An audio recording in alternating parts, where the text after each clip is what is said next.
I think that reckoning of like being at rock bottom and feeling like you have no power, that moment where you decide to surrender and accept life where it is, that's ironically the moment that you start to get your power back. All right. Well, I am delighted this week to be bringing you a conversation with Ashley Stahl. Ashley, welcome to the show. I'm so happy to welcome you. Thank you so much for having me. So we are going to talk about your book, U-Turn, Get Unstuck, Discover Your Direction, and Design Your Dream Career. And as I was telling you in the pre-chat, we don't often talk about money. We don't talk about career building on the podcast, but the through lines that you talk about in this book, you talk about different principles around understanding who you are and what your nature is and what you love doing. I think that those can be translated into a myriad of different verticals in someone's life. It can be in their career, in their body, with their partners, like all the things that in their spiritual life, all the things that we deem important. Yes. So before we kind of get into all of that, I would love for you to just tell my Betties, my listeners of the show, we call them our Betties, tell us a little bit about your origin story. And you talk a lot about this in the book, but you go from this woman who is, I think was an administrative assistant making minimum wage to managing this like multi-million-dollar, counterterrorism project in the Pentagon. So tell us a little bit about that. And then my specific question for you is, some people might say that working in the Pentagon is like a dream, right? This is like the pinnacle of success, right? Like this is like everything I ever imagined. This is like one of the highest offices in the country. How did this experience working in the Pentagon shape your image, of yourself and help you identify what was important to you? Yeah. Wow. We have so much to talk about. I'm so excited for this conversation. Just to start with my own origin in service to everybody listening, because I always hate to just talk about myself and not teach anything to anyone. But I think I was like everyone. In college, and those of you who went to college, it's like there's this pressure to pick a major. And I was operating under the misunderstanding that your major actually totally matters, which it doesn't.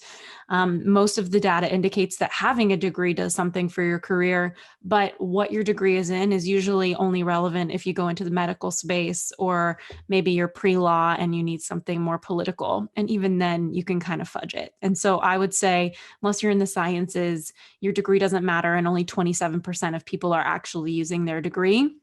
I walked in to my college office and said, like, what do I do when I grow up? And she gave me all the 3-worded tirades that we all get, like, follow your passion, do what you love. And I just remember feeling more lost than I'd ever been before and thinking to myself, like, this isn't it, but I don't know what is, and just feeling so lost leaving the office. And I grew up in a house where the news was always on. So from a really young age, I was, listening to my dad's television set, and he was listening to politics. He was fighting with my uncles, for better or for worse, every single Sunday family dinner, fighting about politics. And so I kind of had an opinion. And after that conversation in the career services office, I just said to myself, well, I might as well just pick something I'm interested in. And what I didn't understand at the time is that being interested in something, and I talk about this a lot in my book, doesn't mean you're meant to be a producer of that thing. So consumer versus producer. So I loved consuming politics and fashion, but that did not mean that I was going to be a good producer of politics and fashion design as a career. And so that gap is something that I've continued to question in my work as a career expert. And this was very much so the beginning of me questioning that. And so I would say, I chose government history and French, not out of being an overachiever, but out of indecision, really. And I always loved languages and cultures. And so I just told myself, like, I'm going to try this out.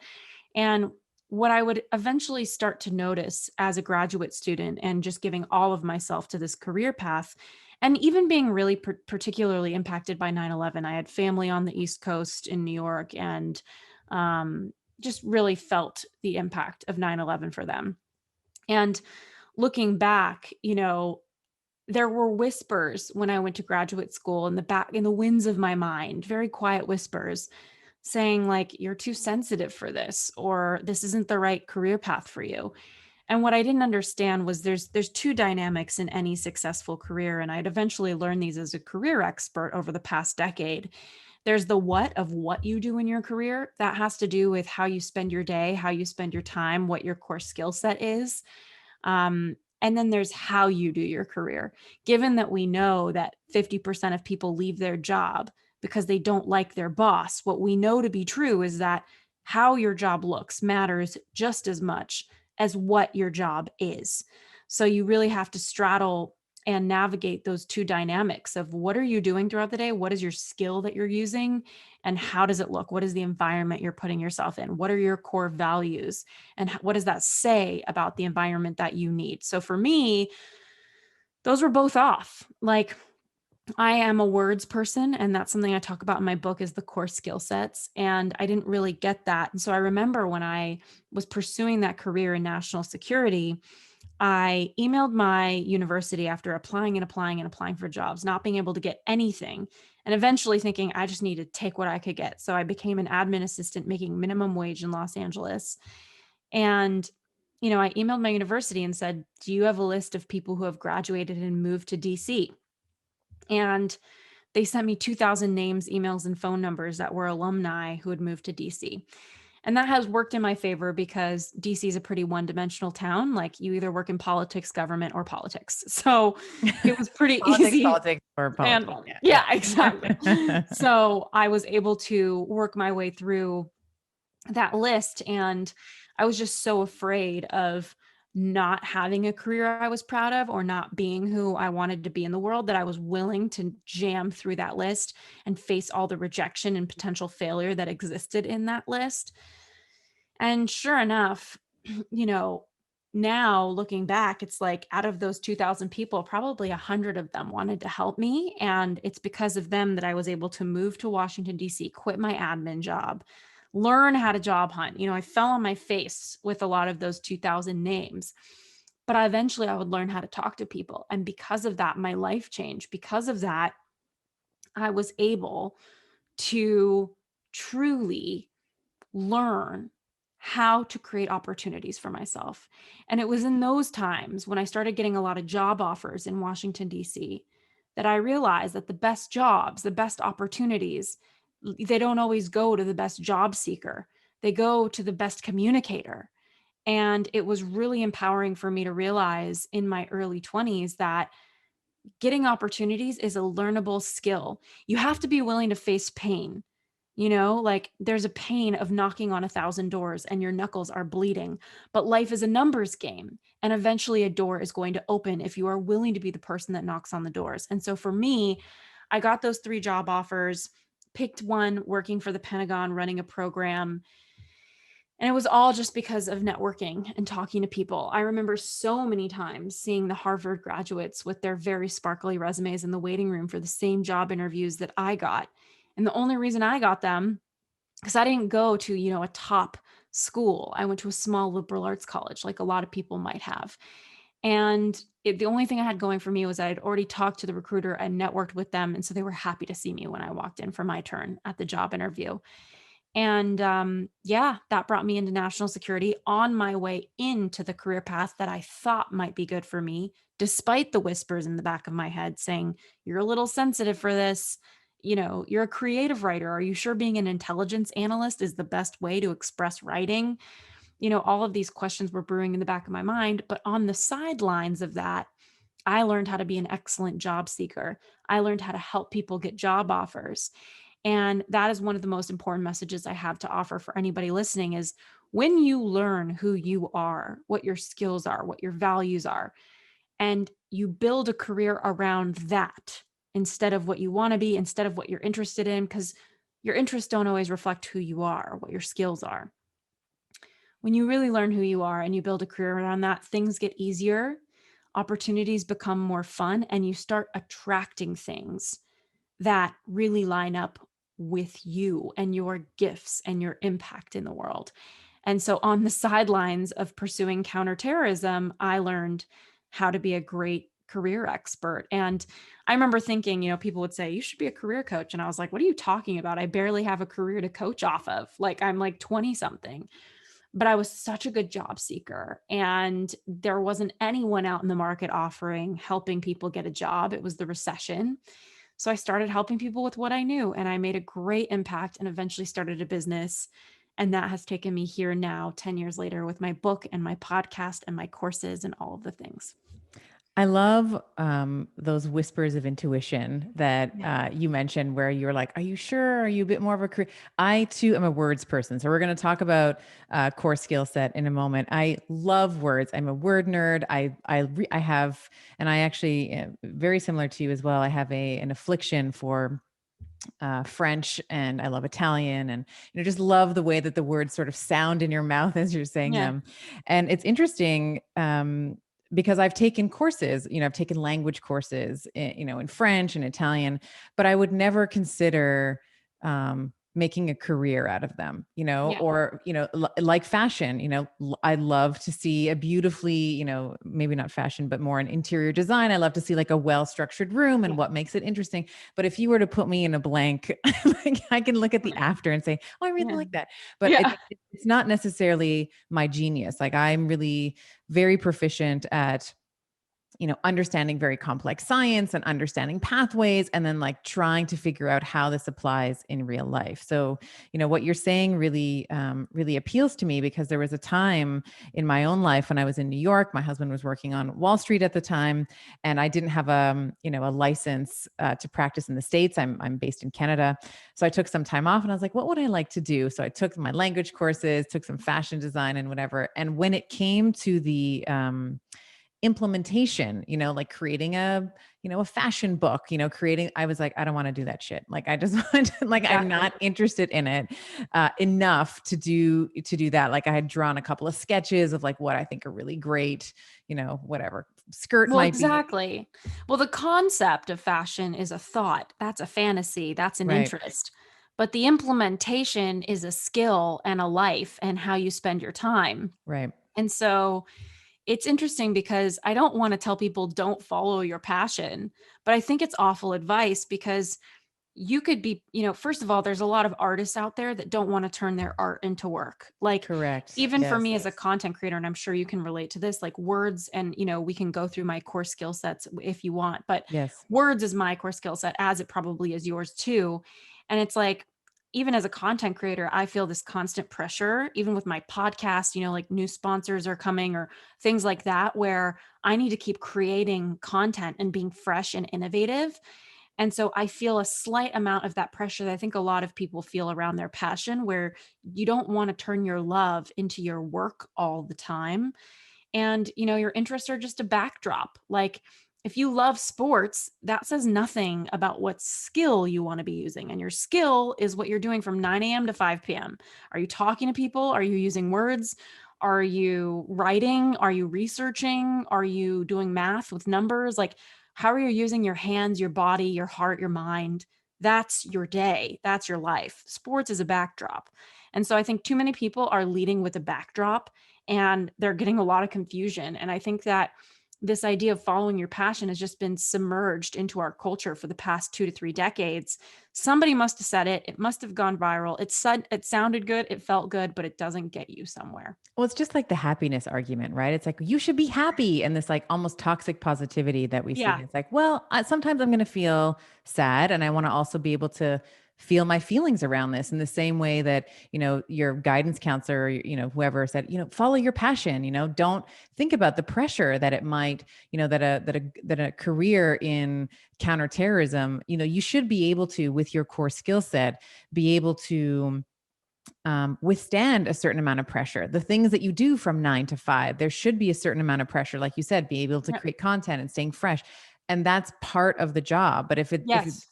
if you're not able to withstand that stress, that pressure, that's not necessarily going to be something that's going to be fulfilling for you. And then we run into burnout, which is a whole other A whole nother thing. conversation. Well, I Yeah. think the thing about burnout that's so interesting is, I mean, I could go on about how there's 4 causes, and I've done podcast episodes about that, but burnout really just happens when you're not being who you are. Right. because you keep Right. walking down a path that isn't you. That's what Yeah. burns you out. So if you're using a skill set all day that isn't the one you want to be using, or you're so maybe the what of your career is off, or the how you're working out of integrity with your core values. Let's Mm. say you value integrity and you're selling something you don't believe in. That's going to burn you out. But I love what you're sharing here about pressure, because I do believe everything has a cost of admission. And we've also been sold this vision and dream that we should love what we do. And I do think we should love it some of the time. But I think if you're using your core skill set 80% of the time, 70% of the time in your job, you're in your zone of genius, you're doing pretty great. And I think far too often people are looking at that gnawing feeling of something is missing and they're putting it on their job and they're putting all these expectations on their career, when it's like, can you fill that gap of what's missing in your life with you in some other way? Um, because the thing about purpose and just humans in general is we are a living, growing, shifting organism. And as such, our purpose is going to move with us. And if we keep trying to put our finger on it and try to fill that gap of something missing through our career, we're always going to be chasing this ever elusive carrot that I don't think truly exists. It's about using your skills and creating opportunities for yourself, having momentum and making an impact based on who you are. And if you can be at least figuring out who you are in a way that you can go do that, I think you're ahead of so many people. And there's so many other ways in your life to create more purpose. So let's start diving into some of the concepts that you talk about in the book. So we'll get to skill set in a moment, but Yeah. I really wanted to start with the core nature that you Yeah. describe in chapter 1 of your book, and you talk about this idea that you detail this scenario. You're at the Pentagon, and one of your coworkers is like, "Oh my gosh, every time you walk into a room, the energy shifts, right? Like Mhm. I think she had said, you're joyful and you're Bold. curious and Hmm. you're funny and you're all of these things." And I think that that's such a blessing that you had this reflection Yeah. from your coworker, because I feel like if I had to describe who I was, I would say things like, I'm hilarious, and I Hmm. may or may not be hilarious, even though I laugh at my own jokes, right? So I may say like I'm hilarious and I'm quirky and I'm loving and these are my things, but that might not necessarily be an accurate representation of how others perceive me. Hmm. So how can we get closer? First, describe what your core nature is in the context of U-turn, in the context of your book, and then how can we get clear on Hmm. who we are? Is there like I've taken I've taken the Colbys, I've Yeah. taken the Strengths Finders, how do we get closer to who we are? Yeah, according to research, we don't know ourselves sometimes as well as the people who are watching us know us. And I think Right. it's just hard to read the label when you're inside the jar, you Yeah. know? Yeah. And so I would say there's such an intelligence to being able to ask people around you how they would describe the room when you walk in. And that answer usually will point you in the direction of your core nature if you do the diligence of asking people that you think have a pretty good sense of you. Because if you're asking somebody that doesn't know you very well, you might be not yourself when you walk into the room. Right. Right. And so, it's funny. I was actually helping a client the other day figure out her core values, and she had this very exhaustive list, and we had to really narrow it down because you can only bring so many core values into your career without, having to juggle too many of them and not get what you want. So we were looking at her values, but something felt like it was missing for me. And I asked her, like, what would your friends say about you? And so it's interesting because I always thought when I was writing this book that you have to ask people what they think or get their feedback directly from the questions I'm asking in the book. And a lot of people do. But she was able to tell me what her friends would say about her without even having to shoot them a text or ask them. And I learned so much more about her through her mirroring what they've mirrored to her. Mm. And so I think for anyone, yes, there's value in asking, for your own core nature, what is that energy that you bring to a room? What is that foundational energy upon which you are you? I think that's useful information for your career because you might have a skill set that can point you in a certain direction, but there might be certain things about the energy that people would describe you bringing to the room that are not compatible with a career path, with a certain skill that you want to be using in a certain way. Um, For example, in my book, I talk about how one of these mentors that I had at the Department of Defense, she called me communicative and joyful and wise and bold, like you were saying, and funny. Mm. And she talked about what a blessing that was. And I mean, to be candid, I don't really know if like a communicative, wise, joyful, funny person is the first energy I would describe at the Pentagon. I'm sure there are some funny, joyful people in there, no doubt. But I wouldn't necessarily say that way of being in the world is compatible with the Department of Defense. Maybe it depends on my skill set, depends on my values and some other pieces of the puzzle. But just as a starting point, looking at my core nature, I wasn't compatible with that sort of work environment. Right. And maybe that was just so unique and refreshing. It was so different from maybe what they were already experiencing being in the Department of Defense, that it was like, wow, you're so joyful. Like, that's so great. Like, well, Yeah. we just can't get there. Yeah. Yeah. Yeah.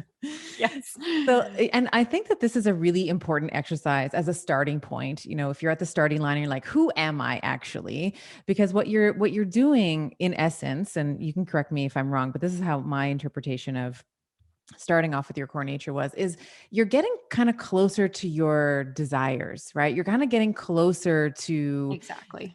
you know, it's hinting at and getting closer to your essence. Yeah. And then from there, we'll get into core skill set, but then from there you can say, okay, so if I'm a curious, wise, joyful, funny Bold. person, what is it that that type of person wants? What is a Mm-hmm. joyful, curious, wise? What does she want? What would she? What kind of Where is she contributions? working? Right, Exactly. Or who do I know that has a similar energy field to me? What are they doing? Who right. do I know, underline, that's happy with what they're doing, that Mhm. has a similar energy to me? And even asking friends, who do you know that reminds you of me, that has similar energy to me? And what do they do in their career? These sorts of questions are so useful. And, I just think the best hack to a sustainable career is being yourself. Because if you're not being yourself, then eventually you're who you are, what you want, what you feel is eventually going to shine through and leak through. It's always going to win. Breakthrough. It's It's going to break through breakthrough. in the way that you don't Exactly. want. Yeah. Yeah, it kind of reminds me of my friend who married the wrong guy and kind of knew it. Like the day before the wedding, she's like, I'm making a mistake. And I'm like, then don't do it. Obviously, it's easier said than done when you've got 300 guests appearing at a hotel the next day and families involved, for sure. Like what a painful public way to face the truth.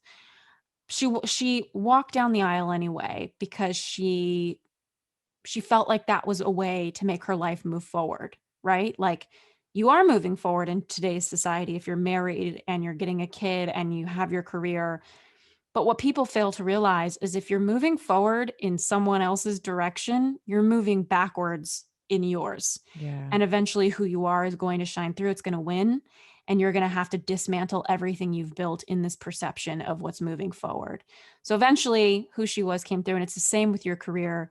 And so my question is like, why not start being who you are today? And I think the barrier to that is that a lot of people are disconnected from themselves. And, as Don Miguel Ruiz says in his book, The Four Agreements, we've become domesticated. And, the domestication starts at a very young age, just like we teach a dog what's good and what's bad. The dogs are taught how to behave. And we are kind of just like those animals in a way where our parents, for better or for worse, with good intentions, they domesticate us just like we domesticate our pets. They teach us what's good, they teach us what's bad. And society kind of teaches us what our career options are. And we become indoctrinated into this limited version of reality. And we become indoctrinated into this very real cellular desire to belong. I mean, think about like, back when there were cavemen, it's like the village was necessary for your survival. You needed the village for hunting and gathering and for taking care of the home. I mean, there were so many survival related things that you needed. And so that feeling, that fear of not fitting into community, of going against the grain, it counters your desire to survive in the world in a Right. way. Right. And so our desire to have a career is so linked to our ability to survive. It's about paying our bills, putting food on the table, attracting a partner. There's just so many primal needs that we look at our career to meet.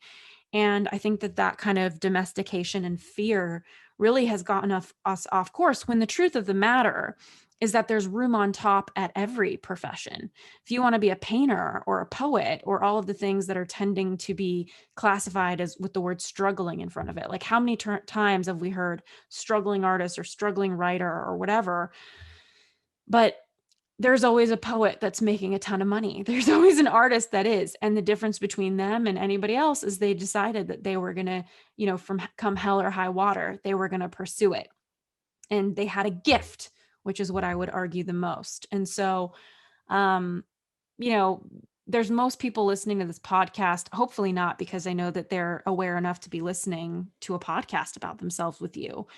But most people in the world are these undefined individuals, I would argue. And I say that with no judgment. I just think it's the truth. We're much beyond your favorite food, or maybe even your favorite place to travel, or your favorite song or music. You don't know much more about yourself. Right. And so I think my book is really an excavation into yourself. Who are you? What are your skills? What do you value? What's not negotiable for you? Because when you start to put up some boundaries between yourself and the world, when you start to hear those whispers, like we were talking about in the back of your mind, and instead of dismissing them, you start to treasure them, you start to realize like that's the gold right there. Getting to know yourself, you have started in the races of giving yourself the opportunity for a fulfilling career. And here's why. There's 3 lily pads. And I don't really write about this in my book. It's just thoughts that I've been having lately, but I think every career path has 3 lily pads you can take, or each person. The first one is you don't like your career and you don't want to fix it because it's inconvenient and it takes a lot of work, or you have golden handcuffs. I'm going to say that that's the majority of the population. It's just a lot of work to be happy. You have to like unravel your life quite often to stay unhappy, because with every new way you see the world, an old version of you is dying, and a new way of being, a new thing you see is who you want to be next. And so most people don't want to unravel, they want to stay where they are. So that's lily pad number 1. And it's a place where you're going to hear a lot of people say they're fine, but when people say they're fine, I just think they're not in touch with their pain. So that's lily pad number 1. Number 2 is where my book U-Turn tries to get people. It's knowing where you're gifted. It's knowing what your skills are. It's knowing what your values are. It's knowing what opportunities exist in the workforce. You can learn some of that in my book. A lot of that is in my courses, but really being able to say, this is me. And all of a sudden the world becomes a matchmaking job where it's like, this is me and my skills. And these are the opportunities out there that match that. Things just get a lot more simple when you know yourself. When you're vibrating in the world of your gift, what happens is that people notice that you're good at something. You start to thrive at work. And according to research, you're just happier when you're doing something you're good at because you're good at it. And, people like to be good at something. And so when you're vibrating there, it's like a riverbed. It's like a river current. You start attracting opportunities in that line of gift and in that line of talent, because people want people who are good at things. And it's actually quite rare in the workforce. Like if you think about anywhere you've ever worked, there's probably 1 or 2 people that come to mind that were really amazing in a sea of like 20, 30, 40, 100 people. So it's rare to see someone gifted. And I think those people are living on the second lily pad. They're in their gift and they're attracting opportunities. And then life becomes a filtering game. You get to say yes, you get to say no, and it gets a lot more fun. So my book just gives you the opportunity to step onto that lily pad, to swim over there. And then the third lily pad, I think, is actually quite rare, and that's dharma. That's like a divine level of calling and work. And, I actually never made it there until writing my book. It felt like magic was like flying from the sky into my fingers as I was typing, and I would cry. And I just had this like full body experience of writing, and it felt like it didn't even come from me. And I know a lot of content creators who are in their soul's work, like they've felt that before. I'd never felt that. And I call it the place. You get to create from the place. And I'd never been there before until I kind of swam over to the third lily pad. And I think the only reason I made it there was because I did the work to figure out who I was. And, that gives you an opportunity, that second lily pad, to just get a ticket into your possible dharma. And now when I watch TV and I see athletes, for example, famous athletes, people at the top of their game, I can see the ones that are creating from the place, because it kind of takes one to know one. And so that would be my wish for anyone, is maybe you don't in this life find that divine calling, maybe you do, but at least work in your gifts so that you feel lit up by what you're doing and you get opportunities that give you an opportunity to experience that. And at least you try. Like there's so much, I love everything you're saying because there's so much resistance to the idea of desire and to Yeah. lean into that. And Yeah. I have a membership group. We call them Hello Betty, our Hello Betties.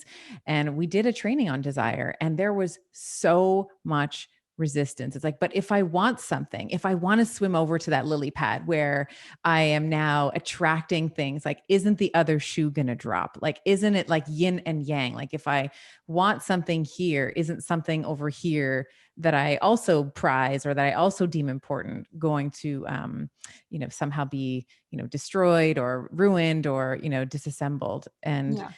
there's, you write about this in the book around, and I just wanted to bring it up because it really spoke to me for so many people that I, from my past that I just like love, but, we don't necessarily like vibe anymore. And it's this Yeah. idea of being realistic.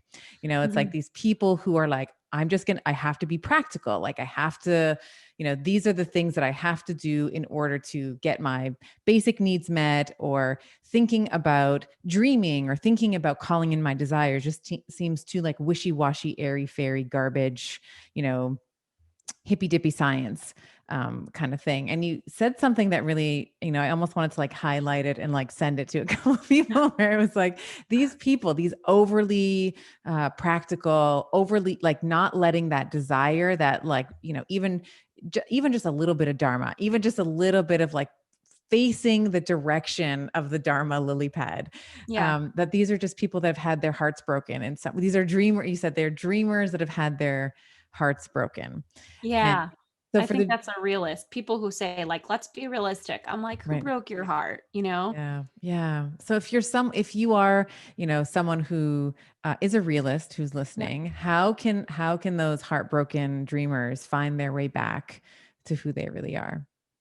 Yeah, I mean, there's so many different signs, and I'm sure you have some a lot of to say on this as well around someone who's kind of stuck in trauma. Like one sign is they just keep talking about something because they just never processed and felt it. Talking about something a lot can sometimes be a resistant mechanism to actually feeling it. And Hmm. people kind of trick themselves into thinking because they're talking about it, they're releasing it. But sometimes they're just indulging in it. And I talk about that in the book, what indulgence versus really feeling something looks like. So I would say, if you're not talking a lot about it, maybe you're thinking a lot about it, or you get these little flashes in your mind of moments that just are kind of abrupt or abrasive for you to kind of remember. I think that most people who are stuck in their career are so because they are traumatized by something that they heard, something that they saw, something that they felt about themselves, about the world, about money. In my case, one thing that held me back for a really long time was my relationship with money. Like my dad was really wealthy when I was a little kid and he lost everything. And we nearly claimed bankruptcy. And I went from having, nannies in a very privileged setup with a huge home to, him having to ponder claiming bankruptcy, moving and renting a small home in the suburbs. And the funny thing about that in retrospect was as a kid, I remember thinking like, oh, I really like this littler house. Like I liked it as a kid. But as adults, we think we're not being good providers if we think a lot about money and our worth. And so my dad, I think, was very tripped up on, not being as good of a provider anymore. Whereas I was just like, oh, yay, a cozier house where we can all be together a little bit Right. more. Right. But that trauma held me back for a long time because I had a lot of competing beliefs as a result of my dad losing all of his money.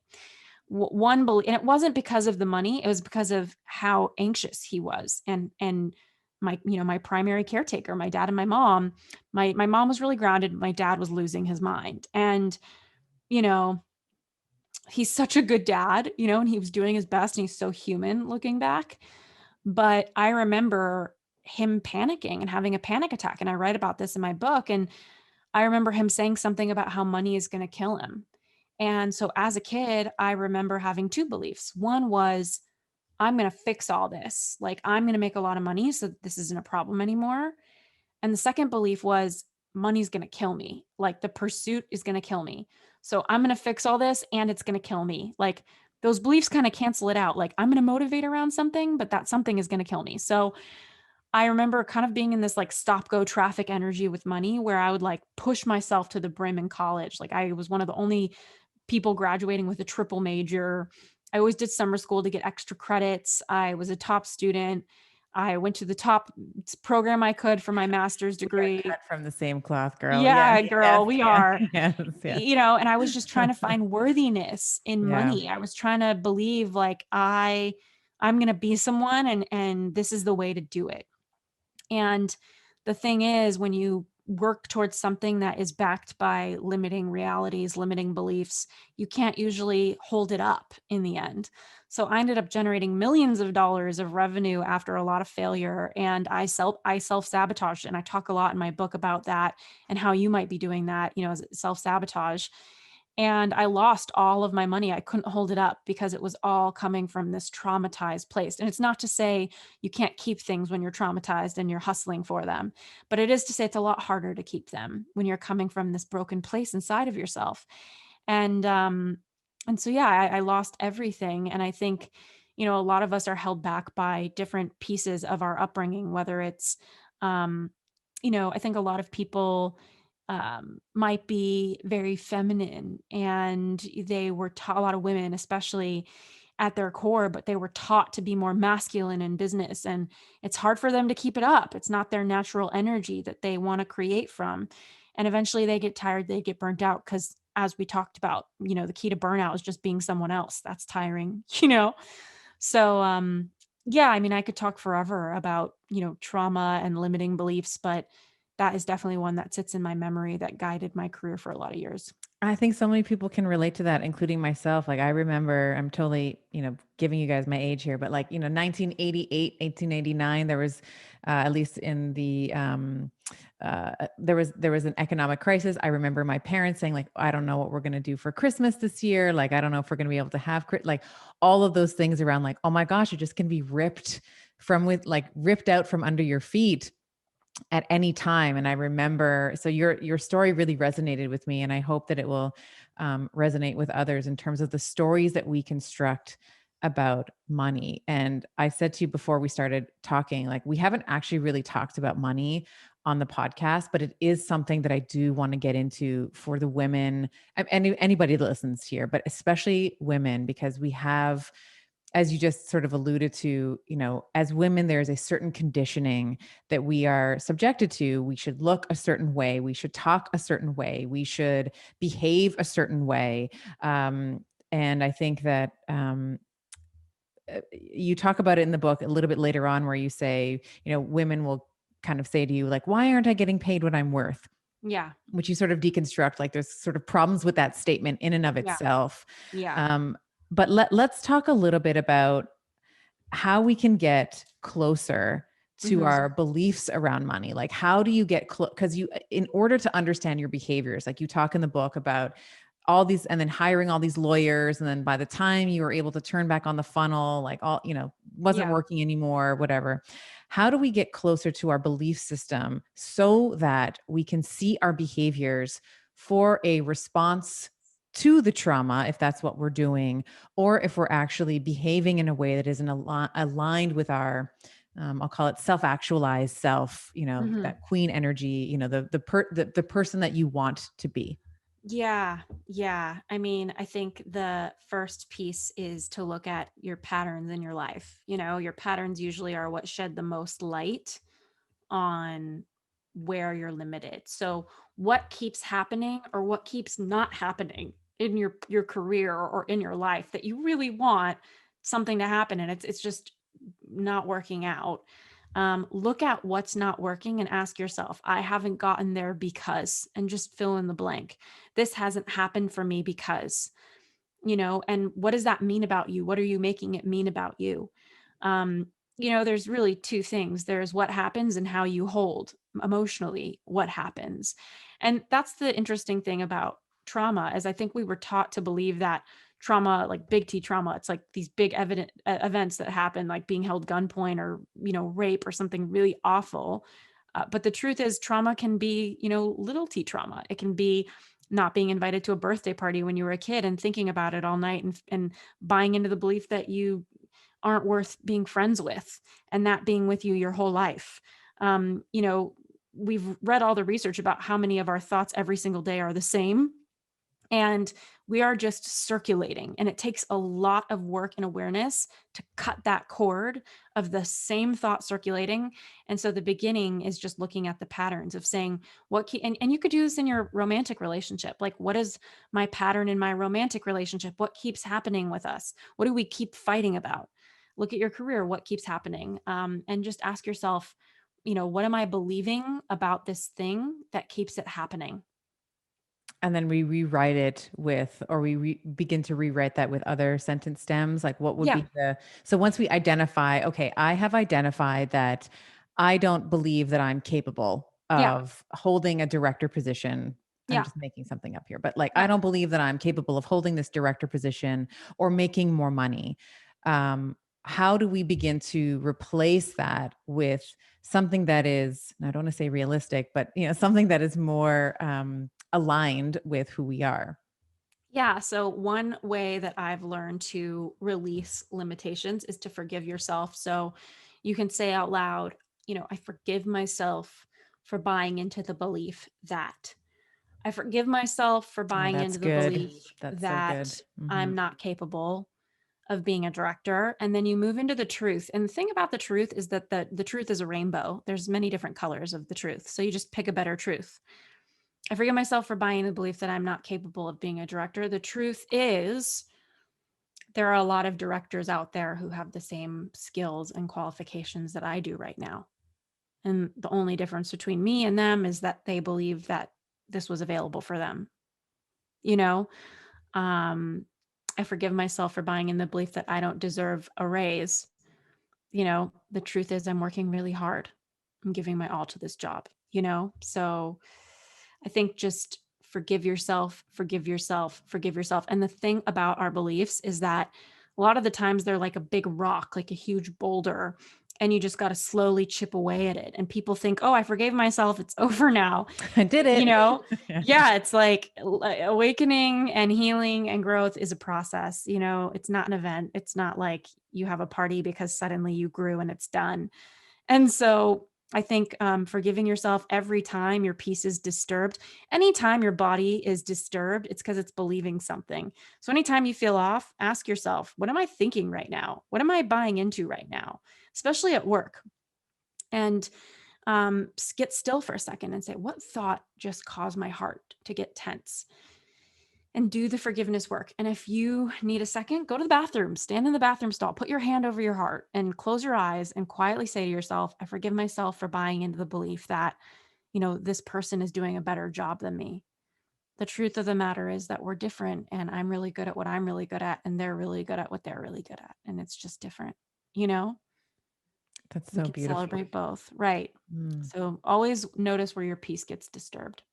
Gosh, that's so, and I think that that's such a good way of, we always talk about it's not the destination, it's the journey, right? And people all we have this distortion where we think, I'll be happy when I get the promotion. I'll be happy when um I lose the weight. I'll be happy when I move to this neighborhood. And the truth of the matter is, you may be happy when those things happen, when you lose the weight, find the partner, buy the dream house, whatever, but it's incredibly fleeting. It's Mhm. incredibly fleeting. And you're still the same person with the same hangups. Like, of course, Yep. maybe you have to grow into being able to lose the weight and, accruing the money for the dream house, or what, being the partner that, to attract the dream partner. But if you don't change the way that you think, and I think this is such a critical part of whether it's designing your career or designing your life, it's forgiving yourself for other people's voices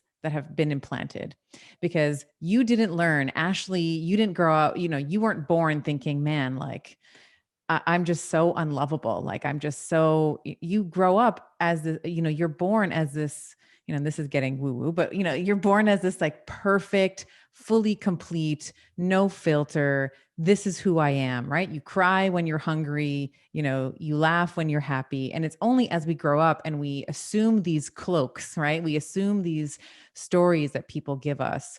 I love this. I think you call it compassionate. Uh, Self-forgiveness. yes, compassionate self forgiveness in the book, where I'm sorry that I believe X, the truth is Y. And I think you develop a relationship with yourself that way. Like if there is a sort of a secret message, I think in your book, it's to develop a relationship with yourself, to know who you are so Yes. that you can begin to design the life that you love, the career that you love, and to be happy, in a genuine way, not in this sort of toxic, positivity, like I'm always happy no matter what kind of thing. Yeah, exactly. And I think that, um, if we're always like I was saying, like everything has a cost of admission, and like we live in a world of duality. Like you don't know happy unless you know sad. Like you have to understand sad in order to Right. understand happy. So I just think this pressure we put on ourselves to always be happy or to always love what we're doing or to always be,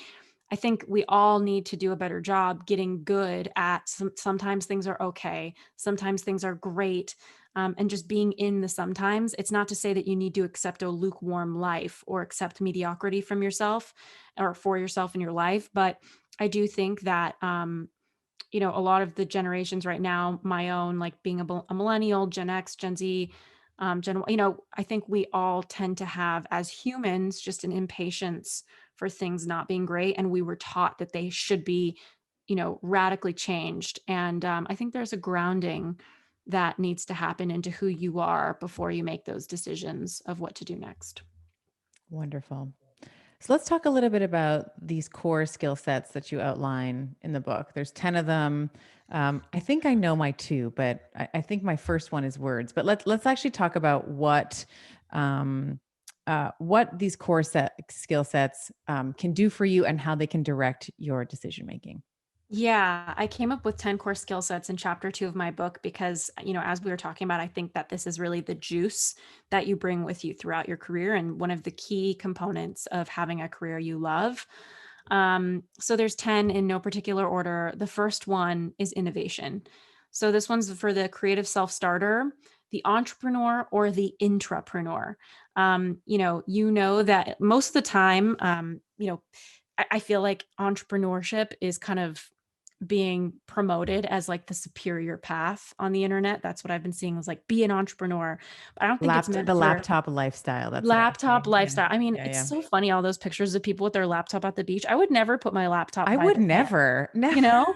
no, I Yeah. would It's never going to do overheat. I'm that. like, what is the who did Where's this the picture? plug? Yeah, Exactly. exactly. My battery's dying.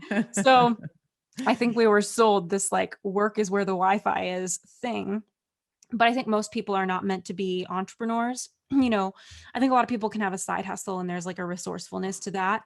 But, entrepreneurs tend to be a little bit crazy, right? Because you have to be crazy to keep working on something that isn't working until it works sometimes, it's kind of like Albert Einstein says, like, what is like insanity is doing the same thing and expecting different results. Like, I literally think that's entrepreneurship is you keep trying the same thing and then suddenly it might work. Um, I think a lot of entrepreneurs have pain when they don't have all out freedom. They want creative freedom, time freedom. They want to work on their ideas when they want to work on them. And they have a looser relationship with money, meaning that the risk is worth it for them, even if they don't get the reward. Intrapreneurs tend to just need flexibility. They're highly creative visionaries as well. But they don't necessarily need that all out freedom where they need to be the whole idea behind, a business or like the direction something's going on, but they do need some autonomy. So the innovator is the entrepreneur, and then the second skill set is the builder. And this can be literal or more of a metaphor. So it can be literal, like a construction worker building with their hands, or it could be more like a website developer. They're building a website, or it could be a management consultant, like a strategist. People who are very strategic are builders. And then number three is words, which I think is both of us. It's the person who uses words to make money and they are so naturally good at it. And what your core skill set is based on what skill are you going to use no matter what. Like my first job was at a preschool and I was helping the chef with the food at lunchtime when I was 16, but I always found typos on the flyers and would like bring it to the front desk. So words was kind of my skill set from day one. And I think it's really important to kind of know like what is that foundational skill that you're going to kind of turn to even when you're flipping burgers, you're going to go to this other skill set. Like you could have thrown me an In-N-Out burger and I would have been working on their marketing materials in no time. So the thing about words that I think about with all of these skills is whether you're introverted or extroverted. Because if you are an introvert, the worst thing you could do for a words person is make them like a business development salesperson, a talent agent, a real estate agent. That's a great way for a words person to operate if it matches with their core nature and their core values, for them to be selling something or working in that way. But that's for an extrovert. So you want to ask yourself throughout all these skill sets, what is my skill? And am I an introvert or am I an extrovert? Like, how do I get energy? I'm actually more introverted. So most of my time is spent on my laptop typing at a coffee shop alone. If I was talking all day, like I mean, I do a lot of keynotes and travel for speaking, but what a lot of people don't know, because I'm so energetic when I'm up there and it's really authentic. But afterwards, I sleep for like 24 hours because I'm an introvert. So really knowing that. And then number 4 is motion. So this is for the fitness trainers. This is for the people out there who they're on their feet and that's how they thrive. It could be tour guides. It's just people. It really is a skill to Like a thrive on your chiropractor, feet. physiotherapist, that kind of thing. Yeah. Exactly. Yeah. And number 5 is service. So this is the helpers, the humanitarians, the supporters. Speaking of trauma, I really like to ask these people, is service truly your skill set, or are you coming from a wounded place? Like, did you learn to be a people pleaser in your family because that's who you had to be? Right. Maybe it's both. Maybe you learned how to be a people pleaser, but you like it too. So I think just really getting honest with yourself, about your skills and where they're coming from is really important. Because the next skill set I want to share is coordination. And I had a friend who tragically lost a lot of family members at a young age, and she had to step into a parent role at age 16. And she thought her skill set was coordination, when in actuality, she had to be a coordinator. She had to step into being a mom at age 16. So that's a perfect example of like that just came from what life forced her to be, not who she necessarily naturally is. Her true core skill set is probably innovation. I mean, the woman has created so many innovative, solutions and apps to problems in today's world. So coordination is for the detail oriented operations, project management, cross the T's, dot the I's, wedding planner type of personality. Not me. This is not me Not in me. any way. I Like, I know. love these people. I depend on these people because I know. if I didn't have people who coordinated like my support on my, support from my programs, I know I would fall apart. Me and you both. And then number 7 is analysis. And this one is for the researcher, the economist. I was actually residing in this skill set at the Pentagon because it was a lot of analysis. And what I didn't realize, was I really misunderstood my core skill set, because words was my core skill set all along. I'm great at writing. And I remember thinking, oh, great, I'm great with words. Like writing a lot of intelligence reports will be great. But what I didn't realize is you're using a totally different side of your brain when it comes to creative writing versus analysis, like left versus right brain. So I I think this happens a lot for people, is they misunderstand their skill set. And these skill sets by no means guarantee a job title. It's just like there's many different job titles that fit a core skill Right. set. Right. Number 8 is numbers. So number crunchers, bookkeepers, investment bankers. Number 9 is technology. So this is for the artificial intelligence creators, the tech whizzes, the IT geniuses. And then number 10 is beauty, for the people who make art of the world around them, the musicians, the artists, the aesthetics, interior designers, fashion designers. So those are the 10. And I do believe everybody has one that they truly lead with, although probably everybody listening resonated with 2 or 3. Yeah, and I see parts of my, like, I see words as like my very, like, that's the primary one for me. I like to talk, I like to write. I used to write blog posts. That was sort of like my therapy when I wanted to just get everything around in my head on in order, and I would judge the paragraphs and play with the thesaurus. Like, that was my therapy, really.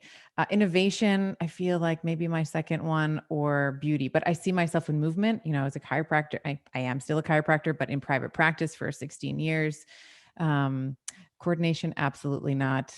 A little bit of service, numbers, yeah, a little bit of numbers, but Well, like I, exactly. It's yeah, like words clearly is your one, even though you can totally thrive in motion and be a great chiropractor. And that's the thing that is there's zones of greatness and people get lost in those, but yeah. there's zones of genius. And if you really, really want to sustain a career and love your career, usually you're in your zone of genius and you've stepped beyond just the greatness. And it's interesting because I was a chiropractor in private practice for 16 years. Loved it. Best patients, made a great living, but it's this idea of like good to great, right? It was a Yeah. good, very comfortable, and then it just came a point where I couldn't do it anymore. Like I ended up closing the clinic and moving more into the online space to move beyond, the science of chiropractic, that the neuromusculoskeletal system is always, like, I still talk about it today. I love it, but I wanted to use a different medium other than my hands. Like, I wanted to be speaking, I wanted to be writing, I wanted to be, yeah, it's interesting because it became so painful for me, even though it was easy work for me. Like, you learn the patterns, you're a good doctor, see that, you can learn all these things and they're required, but it came to the point for me where I couldn't do it anymore. I would come home and cry for hours, and like my Yeah. partner Giovanni would be like, "Okay, we have to, like, you can't like you can't be crying all the time. Like, we have to make a decision here in terms of what you're going to do." So, Exactly. And yeah. what a good partner that he is there to support you with that. We need help in our career. We need support, whether it's hiring someone or just friends that we can lean on. Yeah. I want to touch on one more thing which really spoke to me in your book, and it was later in your book. I think it was something like life is friendly. It said something Yeah. like this idea that there is so much power in Hmm. being powerless. When you have no more options, Hmm. this idea of surrendering, surrendering to the situation, surrendering, not trying to like stick the square peg in the round hole, which opens up to grace. Yeah. And I think that for many, and maybe it spoke to me because I am very much a type A, high achieving, success oriented person. I'll have often, and we talk about this on the podcast, this idea of the divine masculine, the divine feminine. This really spoke to me as like the divine feminine, this idea of surrendering to what is, and, Hmm. leaving yourself open to grace, which I Hmm. just love. And I was so attracted to this whole area of your book. Can you say a little bit more Hmm. about this idea of why being powerless is actually a sign of, or a situation of power? Yeah, I think that we spend a lot of our time in between and in purgatory where we haven't accepted what is, but we don't like, or we haven't accepted what's possible, but we don't like where we are. And there's like this suffering and torture. And it's kind of like Eckhart Tolle says, it's like when you accept what is, that's the end of drama in your life. And so I think that reckoning of like being at rock bottom and feeling like you have no power, that moment where you decide to surrender and accept life where it is, that's ironically the moment that you start to get your power back. Because number one, when you're resisting, you cannot be as creative. Like, why would you be in creative solution generation if you don't want to be where you are? And it's not like, and that's what you're focused on is I don't like it here. I don't want this happening. You're kicking and screaming. You can't be innovative and brilliant while you're kicking and screaming. So I think being at those rock bottom moments where you're not in resignation, because acceptance is not resignation, it's very different. But when you're in full acceptance and you allow life to kind of redirect you, is so empowering. And I don't know one person who came out the other side of a crisis worse. Like Most people I know had some sort of crisis. It brought them to their knees. They resisted it, whether it was like the death of a loved one or a career change or something super painful. And they kicked and screamed. They didn't want it to happen. And the moment they accepted it happening, they were able to love that person more before they lost them. They were able to search for new jobs because they accepted that this wasn't the one anymore. And they were able to get more creative and excited about life.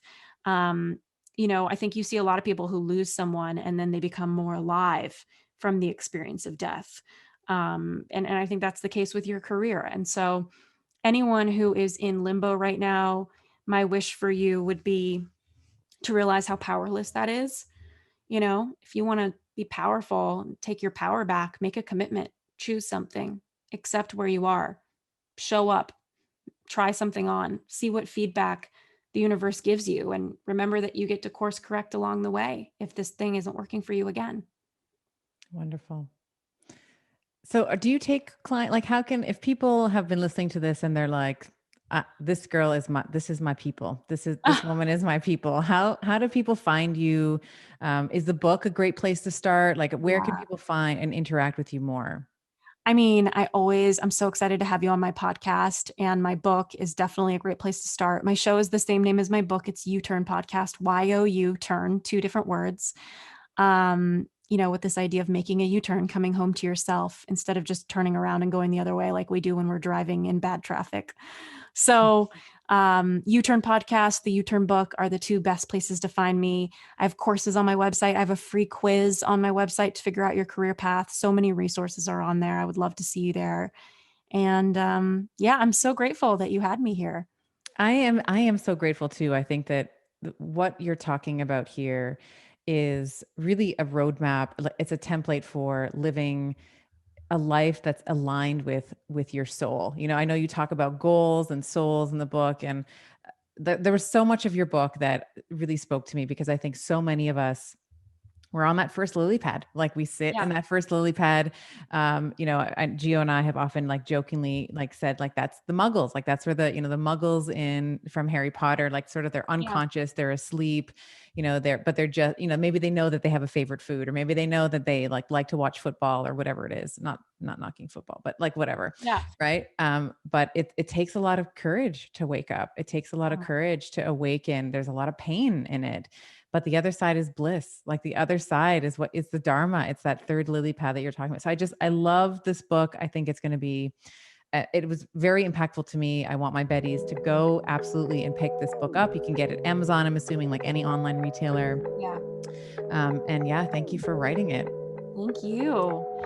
Dr. Stephen Gundry is the video that's coming up next for you. Just click right here. We're talking about the microbiome, energy, postbiotics, mitochondria, and how to get your energy back. Continuous ketosis, 24 hours, 7 days a week, 365 days a year is really dumb.